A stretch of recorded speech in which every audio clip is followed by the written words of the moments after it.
Hare Krishna, Krishna Krishna, Hare Hare, Hare Rama, Rama, Hare Hare. Okay. Om Namo Bhagavate Vasudevaya. Om Namo Bhagavate Vasudevaya. Om Namo Bhagavate Vasudevaya. Om Ajnanatimirandasya Jnananjana Shalakaya Chakshurunmilitam Yena Tasmai Shri Gurave Namaham. Namo Om Vishnu Padhaya Krishna Preshtaya Bhutale Srimate Bhakti Vedanta Swaminiti Namine. Namaste Saraswati Deve Gauravani Pracharine Nirvishesha Shunyavadhi Prachatya Deshatharine. Jai Shri Krishna Chaitanya Prabhu Nityananda Shri Advaita Gadadhara Shivasadi Gaura Bhakta Vrinda. Hare Krishna, Krishna Krishna, Hare Hare, Hare Rama, Rama Rama, Hare Hare.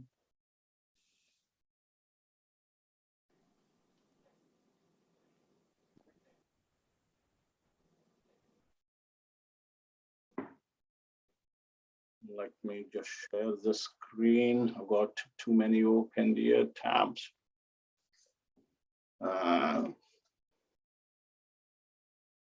Okay, so that's good.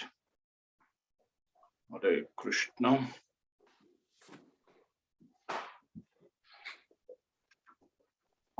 So, fourth canto of Srimad Bhagavatam. So, can I ask Anupama Radhika Mataji to read first 9 verses, please? Hare Krishna Prabhuji. Thank you. Text 1. Sri Maitreya said, Swambhu Manu begot 3 daughters in his wife, Satyarupa, and the names are Akuti, Devahuti, and Prasuti. Akuti had 2 brothers, but in spite of her brothers, King Swambhu Manu handed her over to Prajapati Ruchi on the condition that the son born of her be returned to Manu as his son. This he did not. Sorry, there was a little problem here. I okay. just want to say my apologies. No problem, Prabhuji. Technology. Yeah. Okay, we are back now. Okay.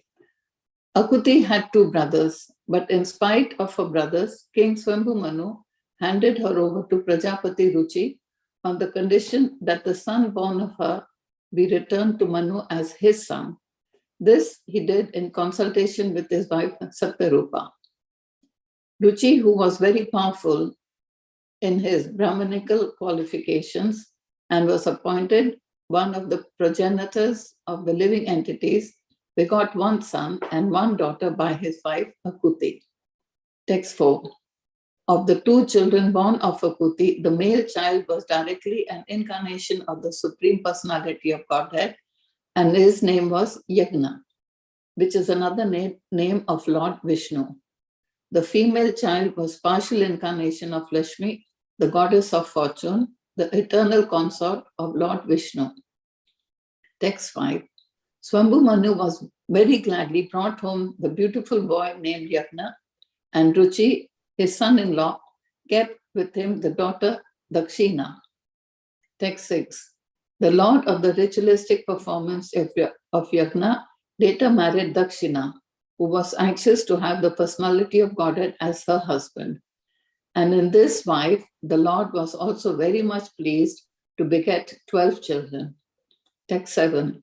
The 12 boys born of Yagna and Dakshina were named Tosha, Pratosha, Santosha, Bhadra, Shanti, Idashpati, Idma, Kavi, Vibhu, Swahna, Sudeva, and Rochana. Text 8. During the time of Swambhumanu, these sons all became the demigods collectively named the Tushitas. Marichi became the head of the 7 rishis, and Yajna became the king of the demigods Indra. Text 9.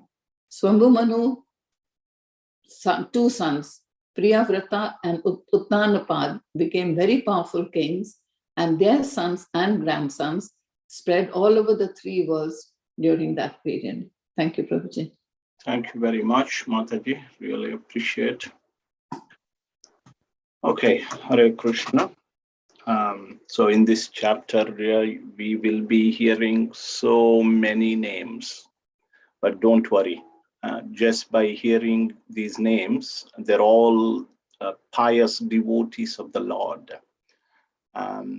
So we will have a lot of purification just by hearing, although there are too many names. But just please kindly pay attention and listen as much as possible.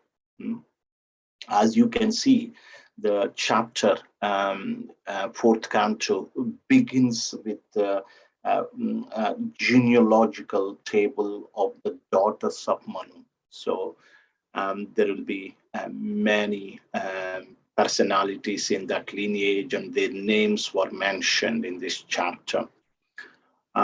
So 3rd canto, in the beginning of 3rd canto, Vidura met Uddhav on the bank of Yamuna, and Vidura inquired about the Lord and Yadu dynasty.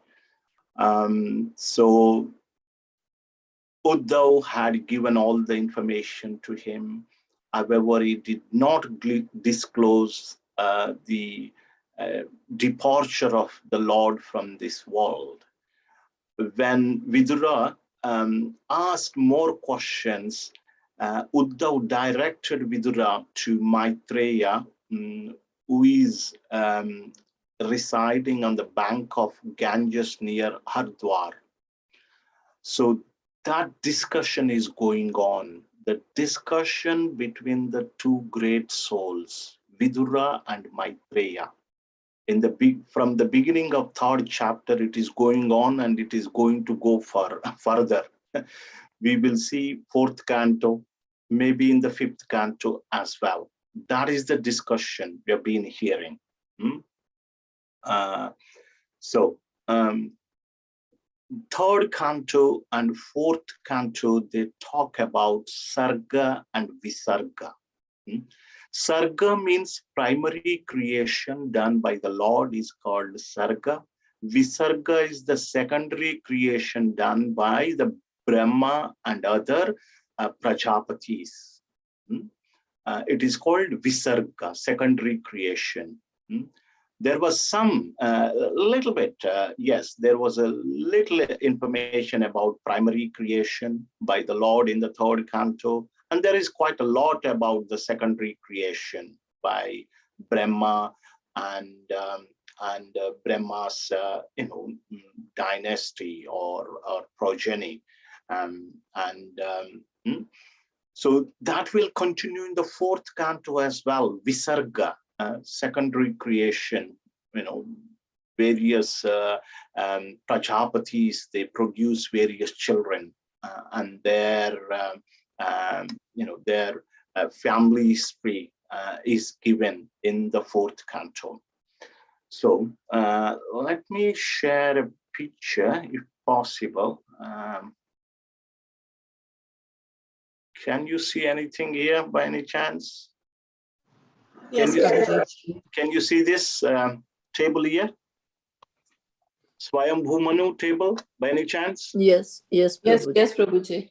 So we heard before that Lord Brahma had completed his 50 years. And this is the 51st year running now. And in this day, first day of Brahma, it is like in the 51st year, it is the first day of Brahma running now. It's the first day. And in one day, there are 14 Manus come. 12 hours of Brahma. In 12 hours of Brahma, there are 14 Manus appear. And currently, we are in the 7th Manvantara. It's like something like, around 6 hours. 6 hours for Brahma in this day. And the first Manu in this day of Brahma is a Swayambhuva Manu. So we have been discussing the dynasty of Swayambhu Manu. Swayambhu Manu and Shatarupa were created by Lord Brahma. Basically, Lord Brahma expanded himself into Swayambhu Manu and Shatarupa, and they both got married. And they had 3 daughters, namely Devahuti, Akuti, Prasuti, and 2 sons, Uttanapada and Priyavrata. So, Devahuti, we discussed Devahuti. Devahuti was married to Kardama, and Devahuti had 9 daughters, 1 son named Kapila. We discussed elaborately that in the 3rd canto. So that has begun in 21st chapter of 3rd canto about Devahuti and Kardama. Yes. And you can see the far right, underneath Priyavrata, you can see 15th chapter. So Priyavrata's dynasty, basically 321 chapter, 3rd canto, 21st chapter to 5th canto, 15th chapter describes the dynasty of Swayambhu Manu. So basically, we will read about Priyavrata's dynasty in the 5th canto. So we are now in the 4th canto. Quite a long discussion between Vidura and Maitreya. So we looked at Devahuti in the 3rd canto. We also studied that 9 daughters of Devahuti and Kardama were married to 9 sages, but we did not see their progeny. Yes, that is also explained in this chapter. And also, we didn't talk about anything about Akuti and Prasuti and their dynasty. Devahuti married to Kardama, and then Akuti married to Ruchi. That is given in this chapter. We have just read. And then later in this chapter, we can see Prasuti, another daughter of Swayambhu Manu, married to Daksha. Their dynasty also we'll see. So here, this chapter again begins with Vidura Maitreya's conversation. So Maitreya Muni again said, just is recapping, summarizing.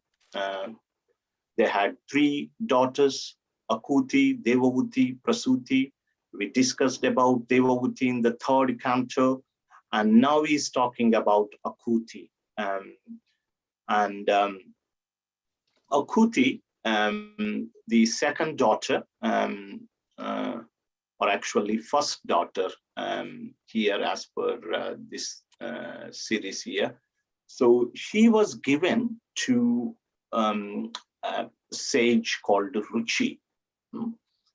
And before Swayambhu Manu handed over his daughter Akuti to Ruchi, he had put a condition. He knew that Ruchi and Akuti will have a male child who is non-different from the Supreme Personality of Godhead. So you put a condition. I'm offering Ruchi, I'm offering my daughter to you, but on the condition that when a male child is born to you, I will adopt that male child. And the Ruchi said, that's fine. And in due course, they had two children. They are Yajna and Dakshina. So it is said that Yajna is non-different from the Supreme Lord Vishnu, and Dakshina is non-different from Goddess Lakshmi. So immediately, Swayambhu Manu came and claimed Yajna, male personality. He was very beautiful, and so as per the agreement, he adopted Yajna, and Yajna, Lord Yajna started living with Manu. And the daughter Dakshina was living with Rishi and his daughter Akuti. See, so this is the name Yajna. We use often the Yajna in our ritualistic ceremonies. Yajna means Supreme Personality of Godhead Vishnu. It's another name of Vishnu. So when you are doing Yajna, or in English, we just term it as a sacrifice or fire sacrifice or sacrifice. So when you are doing a Yajna, a sacrifice, you must please Vishnu. If you are not pleasing Vishnu, what is the purpose of that Yajna? Yajna literally means Lord Vishnu. Lord Vishnu's another name is Yajna. Here you can see is not different from Lord Vishnu. And so later, they both got married, Yajna and Dakshina. So here, although they were born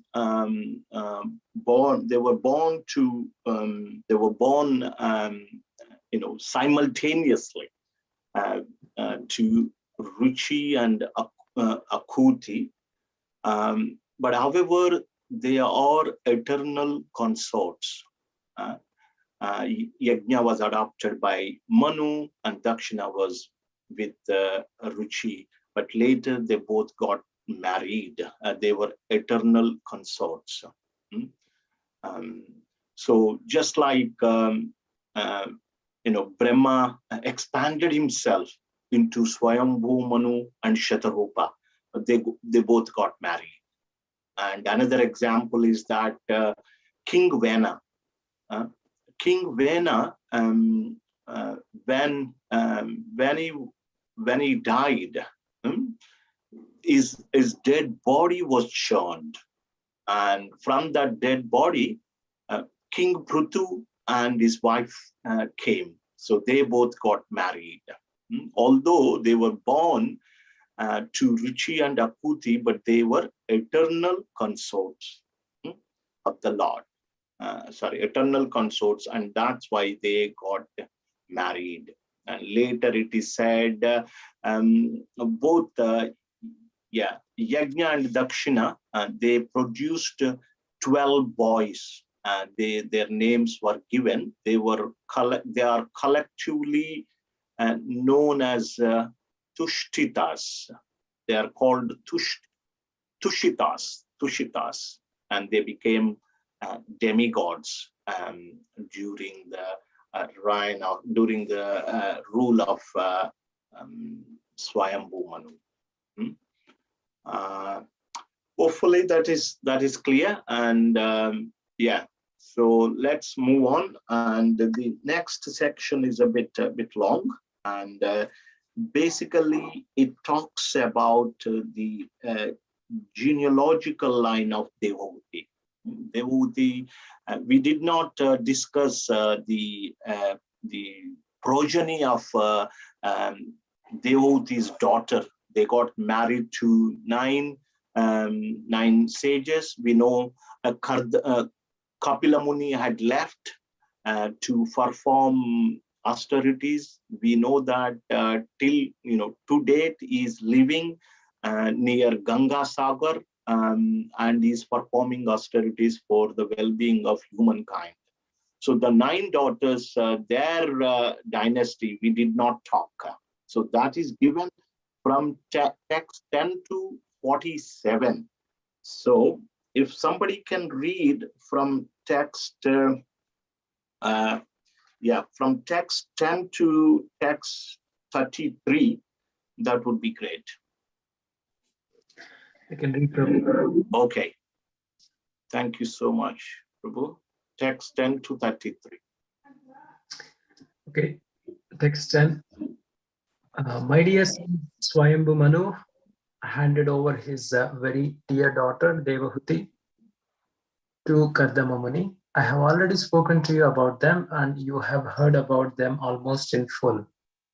Text 11. Swayambhu Manu handed over his daughter Prasuti to the son of Brahma named Daksha, who was also one of the progenitors of the living entities. The descendants of Daksha are spread throughout the 3 worlds. Text 12. You have already been informed about the 9 daughters of Kardama Muni who were handed over to 9 different sages. I shall now describe the descendants of those 9 daughters. Please hear from me. Text 13. Kardama Muni's daughter Kala, who was married to Marichi, gave birth to 2 children whose names were Kashyapa and Purnima. These descendants are spread all over the world. Text 14. My dear Vidura, of the 2 sons Kashyapa and Purnima, Purnima begot 3 children, namely Viraja, Vishwaga, and Devakulya. Of these 3, Devakulya was the water which washed the lotus feet of the personality of Godhead and which later on transformed into the Ganges of the heavenly planets. Text 15. Anasuya, the wife of Atri Muni, gave birth to 3 very famous sons, Soma, Dattatreya, and Durvasa, who were partial representations of Lord Vishnu, Lord Shiva, and Lord Brahma. Soma was a partial representation of Lord Brahma, Dattatreya was a partial representation of Lord Vishnu, and Durvasa was a partial representation of Lord Shiva. Text 16. After hearing this, Vidura inquired from Maitreya, my dear master, how is it that the 3 deities Brahma, Vishnu, and Shiva, who are the creators, maintainers, and destroyers of the whole creation, became the offspring of the wife of Atri Muni? Text 17. Maitreya said, when Lord Brahma ordered Atri Muni to create generations after marrying Anasuya, Atri Muni and his wife went to perform severe austerities in the valley of a mountain known as Riksha. Text 18. In that mountain valley flows a river named Nirvindya. On the bank of the rivers are many Ashoka trees and other planets full of palasa flowers. And there is always the sweet sound of water flowing from a waterfall. The husband and wife reached the beautiful place. Text 19. There, the great sage concentrated his mind by the yogic breathing exercises and thereby controlling all attachments. He remained standing on one leg, eating nothing but air, and stood there on one leg for 100 years. Text 20. He was thinking, may the Lord of the universe, of whom I have taken shelter, kindly be pleased to offer me a son exactly like him. Text 21. While Atri Muni was engaged in these severe austerities, a blazing fire came out of his head by virtue of his breathing exercise, and that fire was seen by the 3 principal deities of the 3 worlds. Text 22. At that time, the 3 deities approached the hermitage of Atri Muni, accompanied by the denizens of the heavenly planets, such as the celestial beauties, the Gandharvas, the Siddhas, the Vidyardhars, and the Nagas. Thus they entered the ashrama of the great sage who had become famous by his austerities. Text 23. The sage was standing on one leg, but as soon as he saw that the three deities had appeared before him, he was so pleased to see them all together that despite great difficulty, he approached them on one leg. Text 24. Thereafter, he began to offer prayers to the three deities who were seated on different carriers, a bull, a swan, and Garuda, and who held in their hands a drum, kusha grass, and a discus. The sage offered them his respect by falling down like a stick. Text 25. Atri Muni was greatly pleased to see that the three devas were gracious towards him. His eyes were dazzled by the effulgence of their bodies, and therefore he closed his eyes for the time being. Text 26-27. But since his heart was already attracted by the deities, somehow or other he gathered his senses and with folded hands and sweet words, he began to offer prayers to the predominating deities of the universe. The great sage Atri said, O Lord Brahma, Lord Vishnu, and Lord Shiva, you have divided yourself into three bodies by accepting the three modes of material nature, as you do in every millennium for the creation, maintenance, and dissolution of the cosmic manifestation. I offer my respectful obeisances unto all of you and beg to inquire whom of you three I have called by my prayer. Text 28. I called for the Supreme Personality of Godhead, desiring a son like him, and I thought of him only. But although he is far beyond the mental speculations of man, all three of you have come here. Kindly let me know how you have come, for I am greatly bewildered about this. Text 29. The great sage Maitreya continued. Upon hearing Atri Muni speak in that way, the three great deities smiled and they replied in the following sweet words. Text 30. The three deities told Atri Muni, Dear Brahmana, you are perfect in your determination, and therefore, as you have decided, so it will happen. It will not happen otherwise. We are all the same person upon whom you were meditating, and therefore we have all come to you. Text 31. You will have sons who will represent a partial manifestation of our potency, and because we desire all good fortune for you, those sons will glorify your reputation throughout the world. Text 32. Thus, while the couple looked on, the three deities, Brahma, Vishnu, and Maheshwara, disappeared from that place after bestowing upon Atri Muni the benediction. Text 33. Thereafter, from the partial representation of Brahma, the moon god was born of them. From the partial representation of Vishnu, the great mystic Dattatreya was born.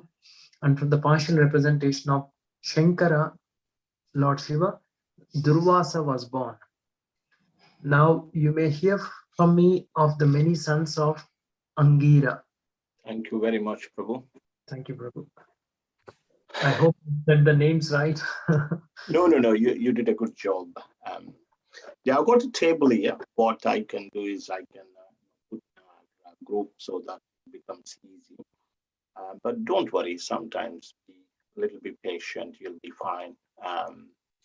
Okay, so I actually, beginning of this chapter, I wanted someone to read a little bit about, because Prabhupada opened up his art when he wrote the purport to first text one, but some or other I missed it out in the previous section when we are doing now. So for the first verse, Prabhupada wrote something interesting. I would like someone to read it. Yes, someone, please. Bhuvaneshwari Mataji, if you are there, you can read it out. Yes, Prabhuji, I am here. Yeah. Please read the purport. Okay. Purport by Srila Prabhupada. First of all, let us offer our respectful obeisances unto our spiritual master, Om Vishnupad Sri Srimad Bhaktisiddhanta Saraswati Goswami Prabhupada, by whose order I am engaged in this Herculean task of writing commentary on the Srimad Bhagavatam as the Bhaktivedanta purports. By his grace, we have finished 3 cantos already, and we are just trying to begin the 4th canto. By his divine grace, let us offer our respectful obeisances unto Lord Chaitanya, who began this Krishna consciousness movement of Bhagavad Dharma 500 years ago. And through his grace, let us offer our obeisances to the 6 Goswamis, and then let us offer our obeisances to Radha and Krishna, the spiritual couple who enjoy eternally in Vrindavan, with their cowherd boys and damsels in Rajbhumi. Let us also offer our respectful obeisances to all the devotees and eternal servitors of the Supreme Lord. In this 4th canto of Srimad Bhagavatam, there are 31 chapters, and all these chapters describe the secondary creation by Brahma and the Manus. The Supreme Lord himself does the real creation by agitating his material energy.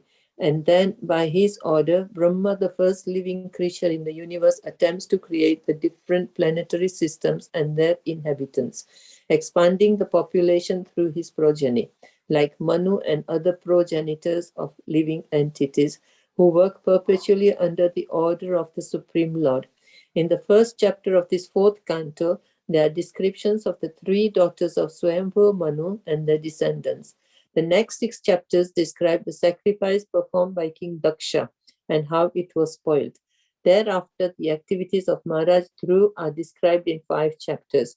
Then in 11 chapters, the activities of King Prithu are described, and the next 8 chapters are devoted to the activities of the Praseta kings. Thank you very much. So here, Thank you, Maharaj. Thank you, Prabhu. yeah, see here, so Prabhupada is not taking any credit. He's giving credit to his spiritual master. He says this is an Herculean task of writing commentary. You know, it is not a joke to write these commentaries. A lot of determination is required. Prabhupada slept only for 2 hours in a day, and he never wasted any time, even a single minute. Every bit of his energy and time was used in the service of the Lord and his devotees. Here, after completing 3 cantos, Prabhupada says, it's because of the mercy of my Guru Maharaj. Prabhupada says, Srila Bhaktisiddhanta Saraswati, I'm, somehow or other able to complete 3 cantos, and we are beginning 4th canto. And he's remembering his spiritual master. He's offering obeisances to his spiritual master. He's offering obeisances to Lord Chaitanya, offering obeisances to 6 Goswamis. He's offering obeisances to Radha Krishna. And he's offering obeisances to all devotees and eternal service of the Supreme Lord. This is a devotee. This is the mood of a devotee. This is the mood of a devotee. And Prabhupada always said, if I have any credit, the only credit that I take is I have not diluted any philosophy. That is my credit. That's the only thing. But everything else goes to my spiritual master. Because of his empowerment, I am able to do this task. See the humility. So this is a sign of a great devotee. Great devotee never thinks that that he is doing it. He's always begging for the mercy of the previous saintly people. The more we offer our respects, and the more we worship our spiritual teachers, the more benefit we get. And he's never thinking that he's independent. He's far greater than the previous acharyas. He's not depending on his mental ability, but he is depending on the mercy of the his spiritual master and previous acharyas. Yeah. So that is something I really felt, I must, explain it now. And we are also, by the mercy of our spiritual teachers, Acharyas, Prabhupada. Without Prabhupada commentary, what would have happened to us? We would have never fully understand these texts of Srimad Bhagavatam, and we would have never understood the Sanskrit texts. And Prabhupada made it so simple for us to understand. So we are eternally grateful to His Divine Grace, Srila Prabhupada, for giving us this wonderful knowledge and Bhaktivedanta purports. When he's writing, he's taking the commentary of previous acharyas as well, and he's including there in each and every purport. That is something I wanted to mention. And in this section, the second section, off of the second section, it is mentioned, the descendants of Devavuti's daughter are given. We know that Devahuti and Kardama had 9 daughters. The first one is Kala. Kala married to Marichi, and they had 2 sons, Kashyapa and Purnima, and they got further as well. Their descendants were also given. And the second daughter, named Anasuya, was married to sage Atri. Atri is a son of Brahma. So Brahma ordered Atri to beget children. And what did he do? He went to this mountain, and he started performing austerities, standing on one leg for 100 years of demigods. He did not simply produce children. If you remember well, when Brahma ordered Kardama, husband of Devahuti, to produce children, he went to the bank of river Saraswati and performed austerities for 10,000 years of demigods. And then Lord Vishnu appeared to Kardama. Yes.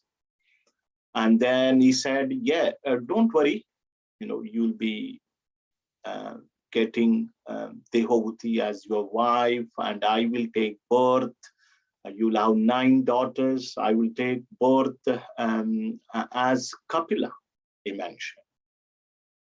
What I was trying to say here is that to produce children, they're first preparing their consciousness.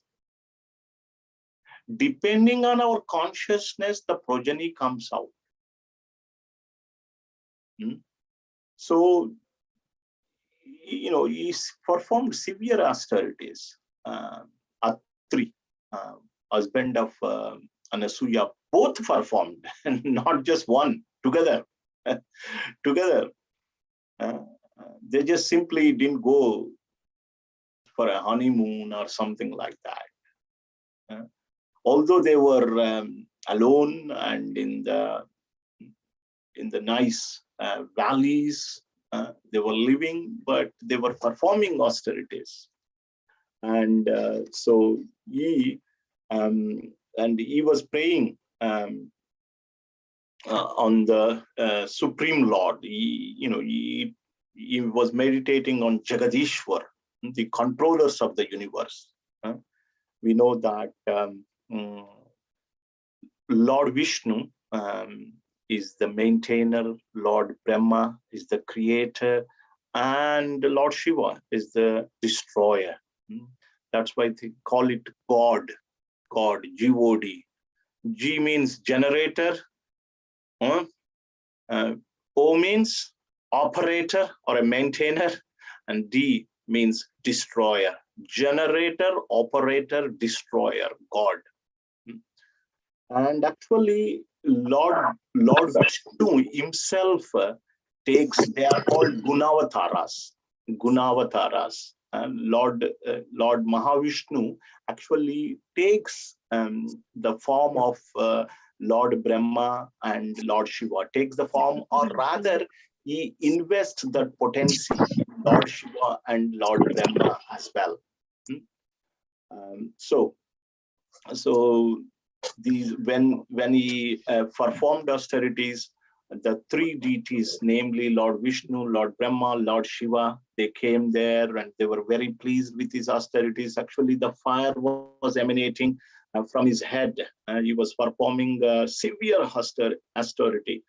And this fire was seen by the three deities, and that's why they came there to the spot, and he offered wonderful prayers. And being pleased by the austerities of Atri and Anasuya, they said that we will be born as your children. Lord Brahma was born as Soma, or moon god.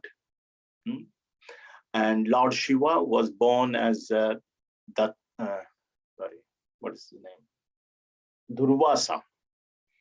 Lord Shiva. So Durvasa is an expansion of Lord Shiva. Moon god Soma is an expansion of Lord Brahma, and Dattatreya is an expansion of Lord Vishnu. So they gave birth to these three children. Okay, so let's move on and read from text 34 to 47. I need a volunteer, please.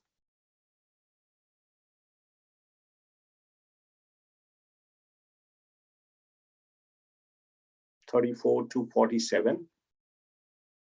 A lot of names.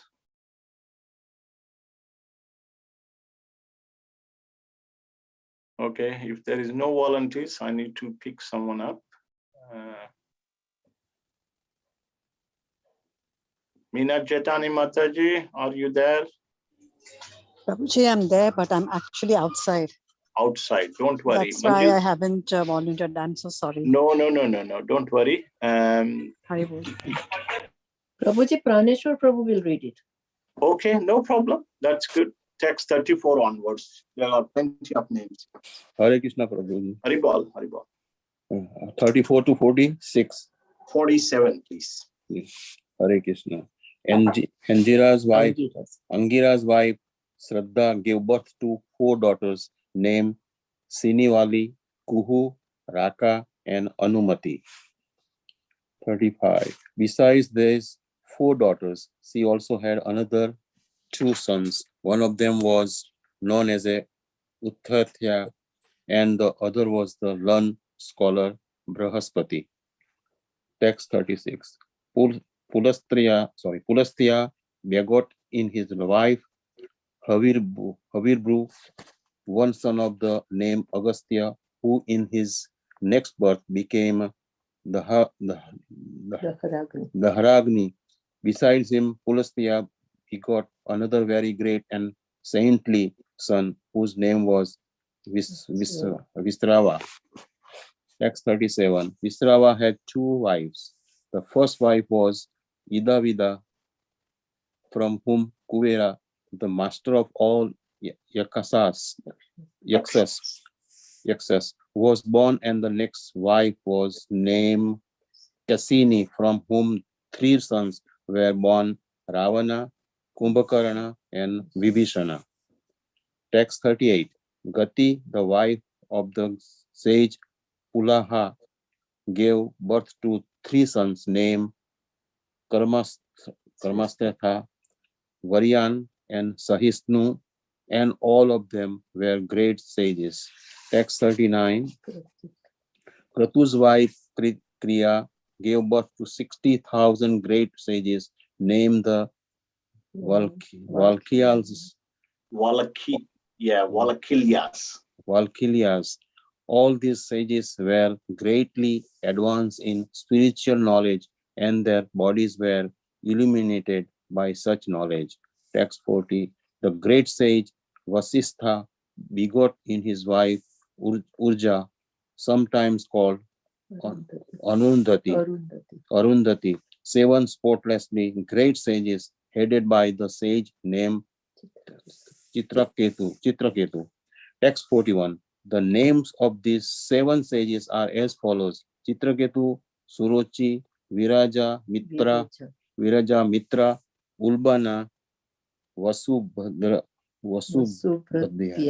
Vasubhadriyana, and Duman. Some other very competent sons were born from Vasistha, other wife. Text 42.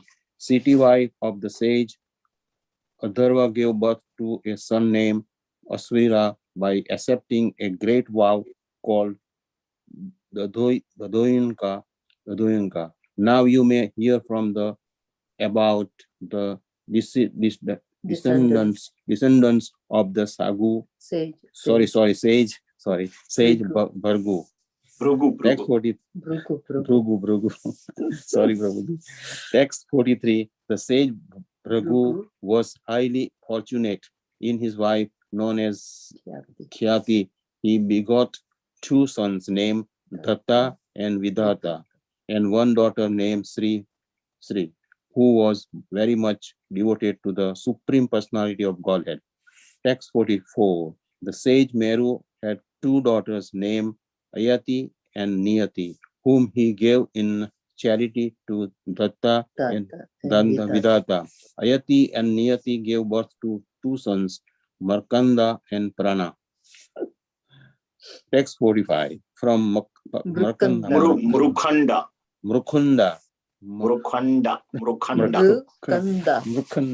Markandeya. Sorry, Prabhuji. Markandeya Muni was born.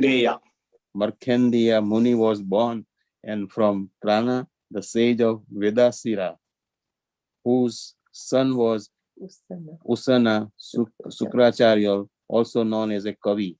Thus, Kavi also belonged to the descendants of the Bhrigu dynasty. 46 and 47. My dear Vidura, the population of the universe was thus increased by the descendants of these sages and the daughters of Kardama.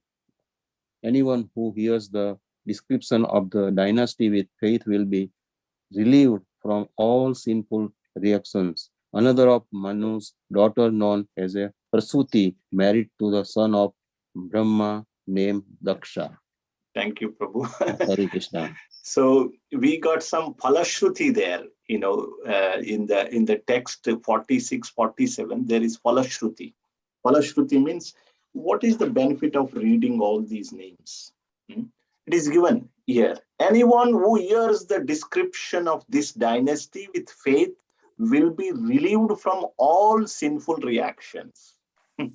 So don't think that these are just names. But because they are all very great devotees of the Lord, and they serve the Lord and Lord's devotees, just by reading their names, we get purification. And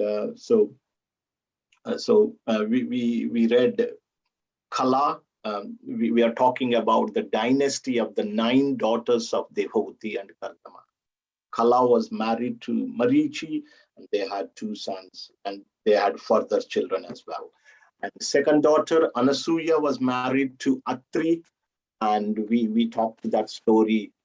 They had 3 children, Soma, moon god, and then Dattatreya, Lord Vishnu, and our Durvasa is not different from Lord Shiva. Then Shweta was married to Angira. They had 4 daughters. Avirbhu married to Pulasya. He had 2 sons, and they had further as well. Gati married to Pulaha and produced 3 great sages. Kriya married to Kratu, and they produced 60,000 great sages. They are called Valakilyas. I understand that these Valakilyas actually they always offer prayers to Lord Sun God, sun god is, he rides on a chariot, and they sit in front of this chariot, and they glorify the sun god, if I remember well, 60,000 volunteers. Then seventh daughter, Urja or Arundhati, famous. She married to Vashishta, and they had 7 great sages. And eighth daughter, named Chitti or Shanti, married to Atharva. And the ninth daughter, Kathy, married to Bhrigu, and they had their own children. Okay, so and then third daughter of Swayambhu Manu. Second daughter, Akuti, we talked. Akuti married to Ruchi, Dehuti married to Kardama, and Akuti, we read in the first section that Akuti and Ruchi had 2 children, Dakshina and Yajna. We read that. And the last section we read Prasuti, third daughter, was given to Daksha, and their dynasty we read. So I need another volunteer to read the last section of this chapter from 48 till the end of the chapter. Manjula Mataji, would you able to read? Yes, please, Prabhu, I can. Yeah, from 48, please. Yes, thank you. Daksha begot 16 very beautiful daughters with lotus-like eyes in his wife Prasuti. Of these 16 daughters, 13 were given in marriage to Dharma, and 1 daughter was given to Agni. One of the remaining 2 daughters was given in charity to the Pitraloka, where she resides very amicably, and the other was given to Lord Shiva, who is the deliverer of sinful persons from material entanglement. The names of the 13 daughters of Daksha were given to Dharma are Shraddha, Maitri, Daya, Shanti, Tushti, Pushti, Kriya, Unnati, Buddhi, Medha, Titiksha, Hri, and Murti. These 13 daughters produced the following sons. Shraddha gave birth to Shubha, Maitri produced Prashada, Daya gave birth to Abhaya, Shanti gave birth to Sukha, Tushti gave birth to Muda, Pushti gave birth to Smaya, Kriya gave birth to Yoga, Unnati gave birth to Darpa, Buddhi gave birth to Artha, Medha gave birth to Smriti, Titiksha gave birth to Kshema, and Hri gave birth to Prasraya. Murti, a reservoir of all respectable qualities, gave birth to Shri Nara Narayana, the Supreme Personality of Godhead. On the occasion of appearance of Nara Narayana, the entire world was full of joy. Everyone's mind became tranquil, and thus in all directions the air, the rivers, and the mountains became pleasant. In the heavenly planets, bands began to play, and they showered flowers from the sky. The pacified sages chanted Vedic prayers. The denizens of heaven, known as the Gandharvas and Kinnaras, sang. The beautiful damsels of the heavenly planets danced. And in this way, the time of the appearance of the Nara Narayana, all signs of good fortune were visible.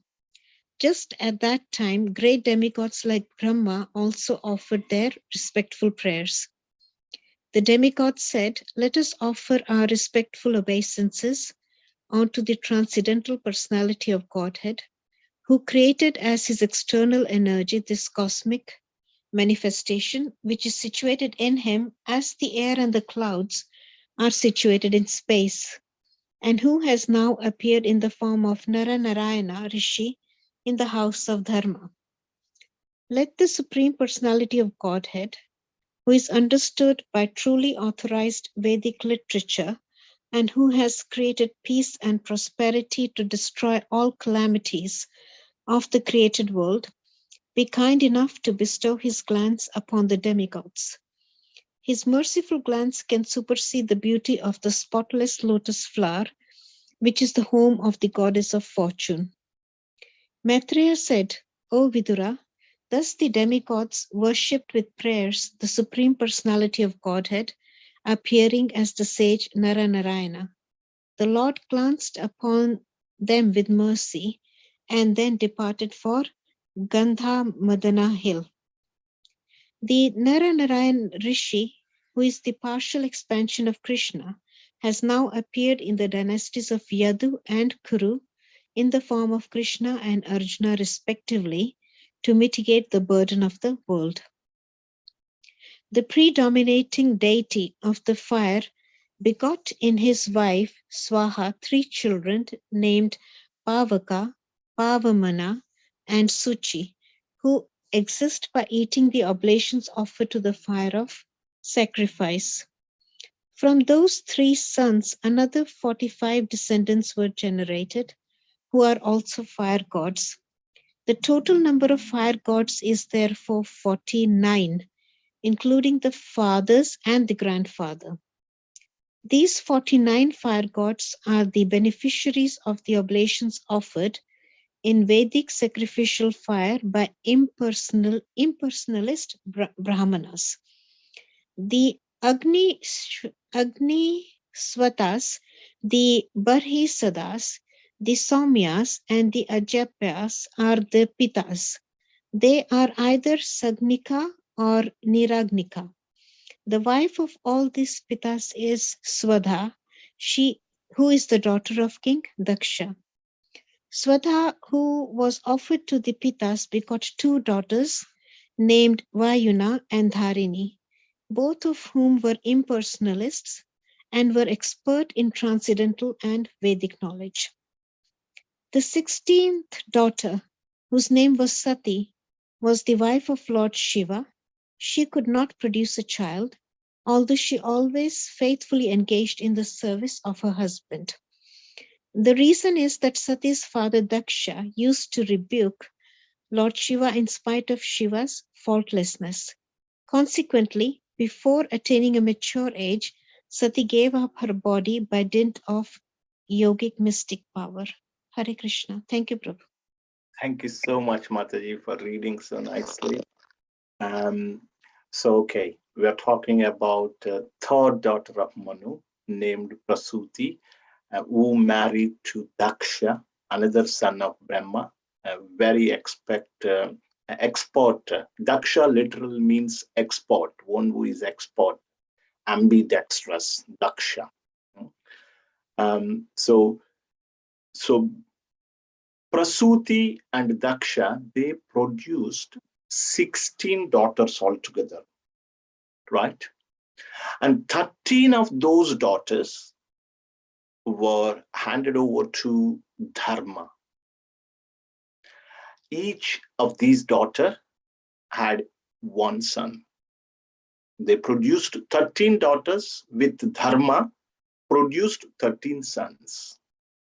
And the 13th daughter named Murti, she gave birth to Naranarayana Rishi. And Naranarayana is non-different from the Supreme Personality of Godhead. Nara is the he represents Arjuna. We talked about that same Nara is appeared as Arjuna, and Narayana appeared as Krishna. Basically, they are partial expansion of energy and energy of the Lord and the Lord. Nara represents the energy of the Lord. So you see in this dynasty, how many times Supreme Personality of Godhead appeared so far? Just imagine. For Devahuti and Kardama, he appeared as Kapila Muni. This is Supreme Personality of Godhead. And another time for Akuti and Ruchi, he appeared as Yajna. And then we read the story of Anasuya and Atri. He appeared as Dattatreya. And here for Murti with Dharma, he appeared as Nara and Rishi. All the demigods were very pleased. They offered prayers, and Lord Brahma also offered prayers. So out of 16 daughters of Prasuti and Daksha, 13 were given to Dharma. They all had children. And the 14th daughter, named Swaha, was given to Agni. And he had children as well. Okay, 14th daughter. And 15th daughter, named Swadha, was given to Pitas, and she also produced children.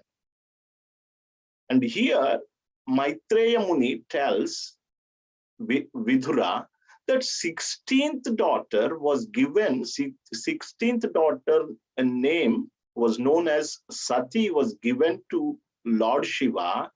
However, she didn't have any children.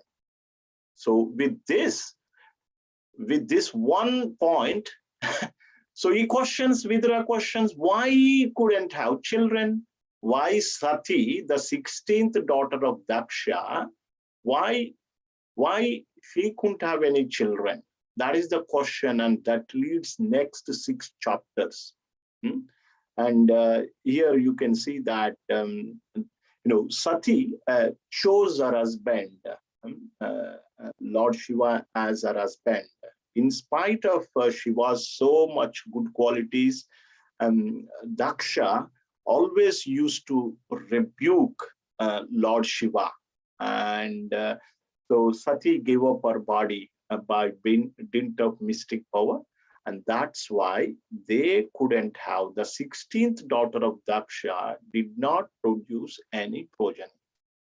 And that's from there, all the story of Daksha Yajna, beautiful story, comes from chapter 2 onwards. Hare Krishna. Thank you so much. So many names, but to keep it simple, like, no problem. So we discussed about Akuti. Today we discussed Akuti, Devahuti, Prasuti.